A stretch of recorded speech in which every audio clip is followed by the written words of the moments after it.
নমস্কার বন্ধুরা, মৌসুমি kitchen and ব্লগে আপনাদের সবাইকে স্বাগত। একঘেয়ে ঢ্যাঁড়স খেতে খেতে কি বোর হয়ে গেছেন? তাহলে এই রেসিপিটি একবার হলেও ট্রাই করতে পারেন। আজ আমি ঢ্যাঁড়সের এমন একটি নিরামিষ রেসিপি শেয়ার করব যেটা নামি নামি রেস্টুরেন্টের স্বাদকেও হার মানাবে। আর এই রেসিপিটি আমি বাড়িতে থাকা মশলা দিয়েই তৈরি করব। দেখবেন ছোট থেকে বড় সবাই চেয়ে চেয়ে খাবে, এতটাই টেস্টি হয় ঢ্যাঁড়সের এই রেসিপিটি। চলুন বন্ধুরা দেখে নিন রেসিপিটি বানানোর জন্য এখানে আমি 500 গ্রাম ঢ্যাঁড়স নিয়েছি। আর গ্যাসে দেখুন জলটা গরম হতে বসিয়ে দিয়েছি। জলটা যখন খুব ভালো করে গরম হয়ে যাবে তখন ঢ্যাঁড়সগুলো দিয়ে দিচ্ছি। ঢ্যাঁড়সগুলো গরম জলে রাখার পর 2 মিনিট মতো এই গরম জলেতে রেখে দেব। ঢ্যাঁড়স রান্না করার আগে যদি গরম জলে 2 মিনিট মতো ঢ্যাঁড়সগুলো ভিজিয়ে রাখেন তাহলে দেখবেন ঢ্যাঁড়সের রঙগুলো সবুজই থাকবে রান্না করার পর। 2 মিনিট পর ঢ্যাঁড়সগুলো ছান্তা করে তুলে নিচ্ছি। এর থেকে বেশি সময় কিন্তু ঢ্যাঁড়সগুলো রাখবেন না, তাহলে ঢ্যাঁড়সগুলো বেশি কুক হয়ে যাবে। দেখুন ঢ্যাঁড়সগুলো 2 মিনিট মতো রেখে দেওয়ার পর জল থেকে তুলে নিচ্ছি।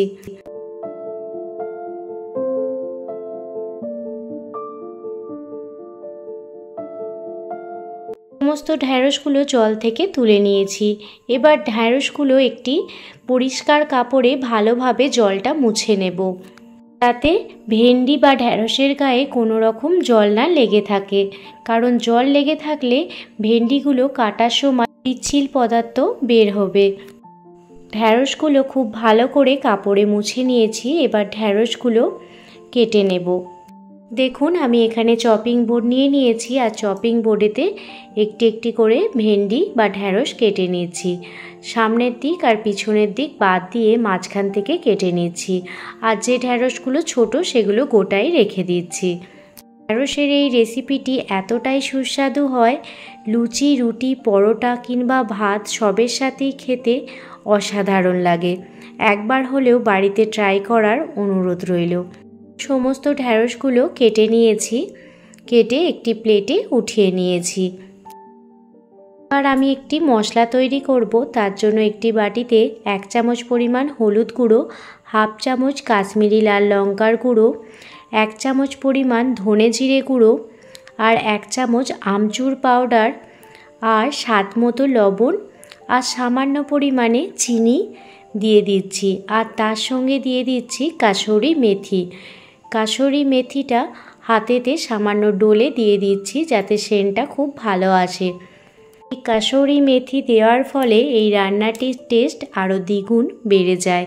এবার পরিমাণ মতো জল দিয়ে সমস্ত মশলা ভালোভাবে মিশিয়ে নিচ্ছি।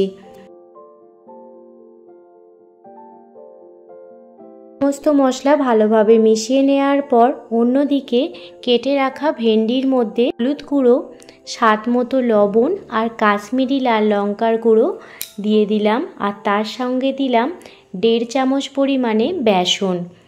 একটি চামচের সাহায্যে সমস্ত মশলা ঢ্যাঁড়সেতে কোট করে নিচ্ছি। এখন খুব ভালোভাবে কোট করে নিয়েছি। অন্যদিকে গ্যাসের ওভেন জ্বালিয়ে কড়াই বসিয়ে দিয়েছি আর কড়াইতে দিয়ে দিলাম পরিমাণ মতো সর্ষের তেল।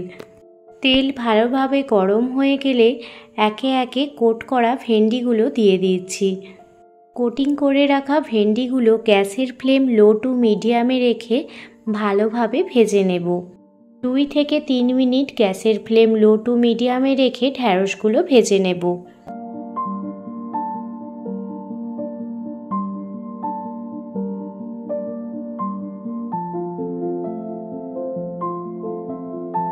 দুই থেকে 3 মিনিট ভালোভাবে ঢ্যাঁড়সগুলো ভেজে নিয়েছি।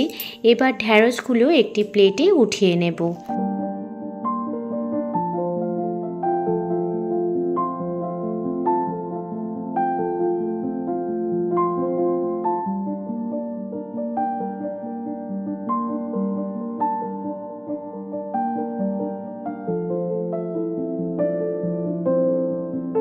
ঢ্যাঁড়সগুলো একটি প্লেটে উঠিয়ে নিয়েছি।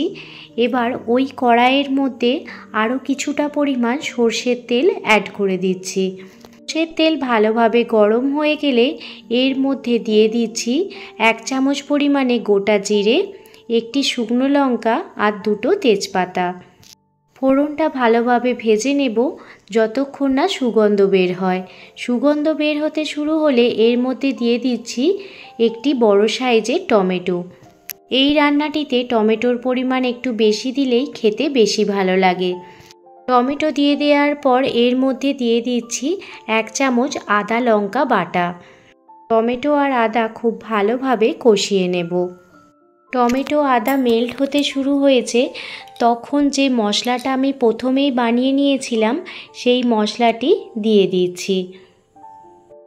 এই মশলাটি দিয়ে দেওয়ার ফলে ঢ্যাঁড়সের রেসিপিটি খেতে খুবই সুস্বাদু হয়। মশলাটি দিয়ে দেওয়ার পর ভালোভাবে কষিয়ে নেব যতক্ষণ না পর্যন্ত চারপাশ থেকে তেল ছাড়তে শুরু হয়ে যায়। দেখুন চারপাশ থেকে তেল ছাড়তে শুরু হয়ে গেছে। এই পর্যায়ে ভেজে রাখা ভেন্ডিগুলো দিয়ে দিচ্ছি।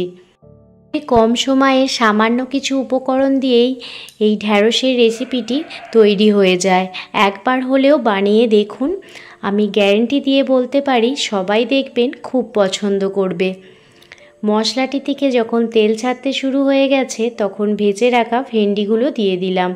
এবার মশলার সাথে ভেন্ডিটা ভালোভাবে কষিয়ে নিচ্ছি যাতে ভেন্ডির মধ্যে মশলাটা খুব ভালো করে ঢুকে যায়। আপনারা ভেন্ডিটা কষানো হয়ে যাওয়ার পরও সার্ভ করে দিতে পারেন, তবে আমাদের বাড়িতে ভেন্ডি কিছুটা না সিদ্ধ হলে খেতে পছন্দ করে না, তাই ঢ্যাঁড়সের মধ্যে আমি সামান্য পরিমাণ জল অ্যাড করে দিচ্ছি। আর জল অ্যাড করার পর ঢাকনা দিয়ে 5 মিনিট মতো ঢেকে রেখে দেব যাতে ভেন্ডিগুলো খুব সুন্দরভাবে নরম হয়ে যায় আর মশলাগুলো ভেন্ডির মধ্যে খুব ভালোভাবে ঢুকে যায়।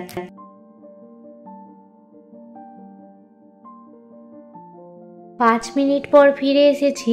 দেখতেই পাচ্ছেন গ্রেভি কিন্তু অনেকটাই শুকিয়ে গেছে আর ভেন্ডির রেসিপিটি একদমই রেডি হয়ে গেছে। নামানোর আগে 1 চামচ পরিমাণ গরম মশলার গুঁড়ো দিয়ে দিচ্ছি, এতে এর টেস্ট আরও দ্বিগুণ বেড়ে যাবে। এবার গ্যাসের ফ্লেম বন্ধ করে দিয়ে রান্নাটি আমি সার্ভ করে দেব। আপনারা দেখতেই পাচ্ছেন ভেন্ডিগুলো কত সুন্দর সিদ্ধ হয়ে গেছে। তো আজকে আপনাদের ভেন্ডি রেসিপিটি কেমন লাগলো আমাকে অবশ্যই কমেন্ট করে জানাবেন। যদি ভালো লেগে থাকে প্লিজ একটি লাইক, কমেন্ট, শেয়ার করে আমার পাশে থাকবেন। কোনো নতুন বন্ধু আমার চ্যানেলে ভিজিট করে থাকলে যদি রেসিপিটি ভালো লেগে থাকে তো প্লিজ চ্যানেলটি সাবস্ক্রাইব করে পাশে থাকবেন। ভালো থাকবেন, সুস্থ থাকবেন, সাবধানে থাকবেন।